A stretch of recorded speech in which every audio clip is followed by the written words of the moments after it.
After defeating Plantera in Terraria, the player is introduced to all sorts of new and unique weapons to go out and obtain. This part of the game in particular can be quite overwhelming though, due to how fast you're able to plow through progression, making most gear between this point redundant. Today, we're going to be looking at a weapon which sounds powerful, looks powerful, and can be incredibly powerful, but is commonly overlooked thanks to having a Post Golem competitor. Of course, I'm talking about Paladins Hammer. Aside from having the highest base damage of any boomerang in the game, it weirdly also activates the Hammer Time achievement despite not functioning as a tool. But anyway, more importantly, how does it hold up today and compare to the Possessed Hatchet? Before we jump into it, if you enjoy these weapon reviews, don't forget to subscribe as we're starting to get super close to the big 100k. Alright, let's see how you get this thing.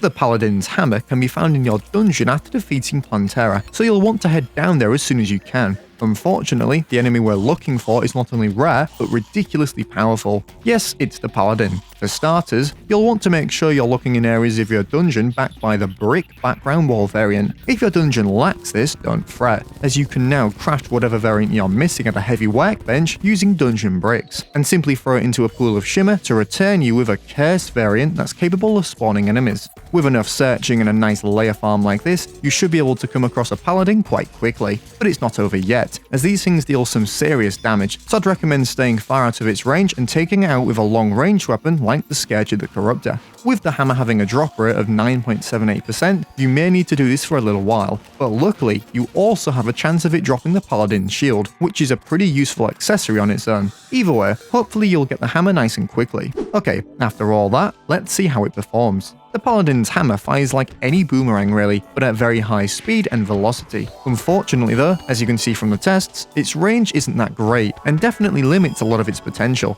Assuming you are in range though, it does slightly beat the Possessed Hatchet in DPS on the single target test. And it only gets better from here, as although the hammer can't pass through blocks like the version wielded by the enemy, it can infinitely pierce, causing the DPS to soar over 4,000. So already, this not only performs better on single targets, but is infinitely more effective at group engagements. Or is it? Because many of you are probably thinking, well, it is missing one key feature of the hatchet, the ability to home. And while this is inherently a disadvantage of the Paladin's Hammer, during boss fights like Golem, it really doesn't impact the outcome, as it's not exactly hard to aim on such a static boss, which is ironic considering you're rewarded with a boomerang that takes itself out slower than something you can obtain earlier. Okay then, let's be a little fairer. How about against a fast boss like Duke? Although the lack of range can be troublesome here, it wasn't as bad as I thought, as the nature of the melee speed stat does increase it. Also, the absence of homing really wasn't a big deal, at least on mouse and keyboard, and I found myself taking out Duke at about the same speed as the Possessed Hatchet, if not faster.